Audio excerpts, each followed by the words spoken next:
Hello guys, मैं वैभव एक बार फिर से आप सभी लोगों का बहुत बहुत स्वागत करता हूं। आज के सेशन में एक बार फिर से हम कुछ बहुत ही इंपॉर्टेंट क्वेश्चंस के बारे में डिस्कस करने वाले हैं।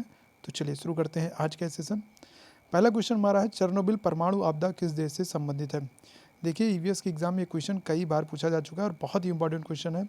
तो देखिए, इसका जो सही आंसर होगा वो होगा हमारा यूक्रेन। ध्यान रखिएगा, चेरनोबिल परमाणु आपदा जो है ये यूक्रेन से संबंधित है। आगे बढ़ते हैं नेक्स्ट क्वेश्चन की तरफ। यक्षगान किस राज्य से संबंधित है। तो ध्यान रखिएगा, यक्षगान की बात की जाए तो ये कर्नाटक से संबंधित है। ठीक है, कर्नाटक राज्य जो है ये हमारा सही आंसर होगा, कर्नाटक से संबंधित है। यहाँ पर ये काफ़ी पुरानी परंपरा है और गणेश स्तुति के रूप में जो है यक्षगान जो है किया जाता है। तो कर्नाटक राज्य से संबंधित है, काफ़ी इंपॉर्टेंट क्वेश्चन है। आगे बढ़ते हैं। देवी पाटन मेला कहाँ लगता है। उत्तर प्रदेश से संबंधित ये प्रश्न है। ठीक है, उत्तर प्रदेश में आपको बताना है किस जिले में देवी पाटन मेला लगता है। तो ध्यान रखिएगा, यहाँ पर जो सही आंसर होगा वो बलरामपुर होगा। उत्तर प्रदेश का आपको पता है, कोई भी आप एग्ज़ाम देते हैं तो कला, संस्कृति, इसके अलावा वहाँ के मेले और जो स्थानीय जो चीज़ें होती हैं वहाँ से संबंधित प्रश्न बहुत ज़्यादा पूछे जाते हैं। तो इन सारी चीज़ों को आपको ध्यान रखने की आवश्यकता है। तो देवी पाटन मेला की बात की जाए तो बलरामपुर सही आंसर होगा। आगे बढ़ते हैं नेक्स्ट क्वेश्चन की तरफ। चित्रकूट जलप्रपात किस नदी पर है। ठीक है, चित्रकूट जलप्रपात की बात हो रही है। तो ध्यान रखिएगा, चित्रकूट जलप्रपात जो है ये इंद्रावती, ठीक है, इंद्रावती नदी पर स्थित है। चित्रकूट जलप्रपात जो है ये इंद्रावती नदी पर स्थित है। अच्छा, अब आपके लिए एक प्रश्न है, एक क्वेश्चन है आपके लिए। आपको कमेंट करके बताना है कि चित्रकूट जलप्रपात को और किस नाम से जाना जाता है और क्या कहा जाता है। ठीक है, चित्रकूट जलप्रपात को और किस नाम से जाना जाता है, क्या कहा जाता है, ये आपको बताना है। आगे बढ़ते हैं नेक्स्ट क्वेश्चन की तरफ। कौन सही सुमेलित नहीं है। तो देखिए, यहाँ पर एक तरफ तो देश दिए हैं और दूसरी तरफ राजधानी दी है। तो सिंगापुर की बात किया तो सिंगापुर की राजधानी सिंगापुर सिटी, वियतनाम की राजधानी हनोई, कंबोडिया की राजधानी नामपे। लेकिन अगर बात किया म्यांमार की, तो म्यांमार की राजधानी अब रंगून नहीं है। म्यांमार की जो अब राजधानी है वो नायपीडा हो गई है। ठीक है, रंगून जो है ये पहले राजधानी थी, अब रंगून राजधानी नहीं है, अब जो राजधानी है वो नायपीडा है।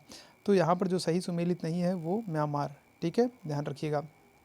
चलिए आगे बढ़ते हैं नेक्स्ट क्वेश्चन की तरफ।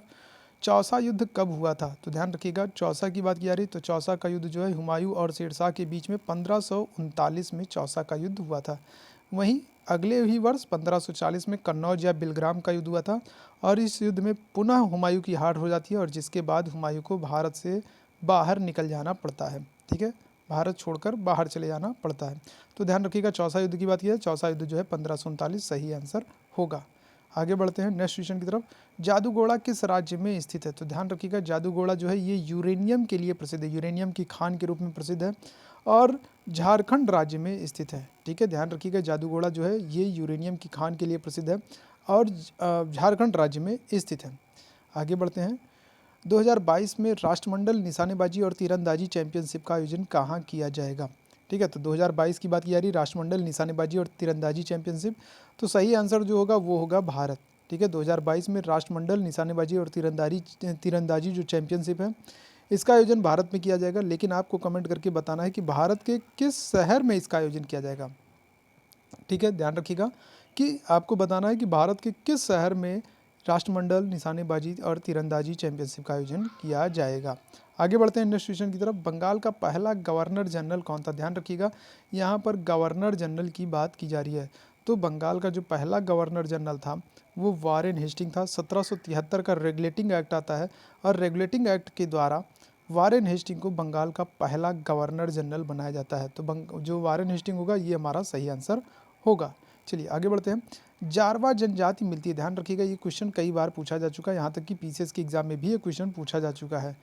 तो यहाँ पर जो सही आंसर होगा वो क्या होगा, वो होगा हमारा अंडमान और निकोबार। ठीक है, जारवा जनजाति जो है ये अंडमान और निकोबार द्वीप समूह में पाए जाते हैं। अजय वारियर भारत और किस देश के बीच का सैन्य अभ्यास है। ठीक है, अजय वारियर की बात हो रही है। तो अजय वारियर किन किन देशों के बीच होने वाला सैन्य अभ्यास है। तो ये भारत और इंग्लैंड, ध्यान रखिएगा, अजय वारियर जो है ये भारत और इंग्लैंड के बीच होने वाला एक महत्वपूर्ण सैन्य अभ्यास है जो आपके एग्जाम के पॉइंट ऑफ व्यू से काफ़ी इंपॉर्टेंट है, पूछा जा सकता है। आगे बढ़ते हैं। 10वीं अनुसूची किससे संबंधित है। 10वीं अनुसूची की बात की जाए तो 10वीं अनुसूची जो है ये 52वां संविधान संशोधन 1985, ठीक है, 52वां संविधान संशोधन 1985 के द्वारा जोड़ा गया था और 10वीं अनुसूची जो है ये दल बदल से संबंधित है, तो दल बदल जो होगा ये हमारा सही आंसर होगा। 10वीं अनुसूची को 52वें संविधान संशोधन 1985 के द्वारा संविधान में जोड़ा गया है और इसमें दल बदल का प्रावधान किया गया है, दल बदल से संबंधित है। आगे बढ़ते हैं। टायलर पुरस्कार किस क्षेत्र में प्रदान किया जाता है? ठीक है, टायलर पुरस्कार की बात की है तो किस क्षेत्र में प्रदान किया जाता है? समाज सेवा, साहित्य, पर्यावरण या चिकित्सा? तो इसका जो सही आंसर होगा वो होगा हमारा पर्यावरण। ध्यान रखिएगा, टायलर पुरस्कार को पर्यावरण क्षेत्र का जो है नोबेल पुरस्कार के रूप में भी जाना जाता है। तो टायलर पुरस्कार जो है ये पर्यावरण के क्षेत्र में दिया जाने वाला एक अत्यंत महत्वपूर्ण पुरस्कार है। आगे बढ़ते हैं। बम्बई में उच्च न्यायालय की स्थापना कब की गई? तो ध्यान रखिएगा, बम्बई की बात की जाए, बम्बई, कलकत्ता एवं मद्रास, इन तीनों ही शहरों में उच्च न्यायालय की स्थापना जो है 1862 में की गई है। ठीक है, ध्यान रखिएगा, बम्बई, कलकत्ता और मद्रास, इन तीनों ही शहरों में उच्च न्यायालय हाई कोर्ट की स्थापना जो है 1862 में की गई है। आगे बढ़ते हैं। तो ये थे आज के महत्वपूर्ण सेशन, 15 क्वेश्चंस के इंपॉर्टेंट सेशन था। उम्मीद है ये सेशन आपको पसंद आया होगा। अगर ये सेशन आपको पसंद आता है तो इस वीडियो को लाइक शेयर जरूर कर दें, चैनल को सब्सक्राइब कर लें ताकि आने वाली वीडियो की हर नोटिफिकेशन सबसे पहले आपको मिलती रहे। इसी तरीके से हमारे साथ बने रहिए, हम फिर हाजिर होते हैं एक नए महत्वपूर्ण सेशन के साथ। तब तक के लिए धन्यवाद।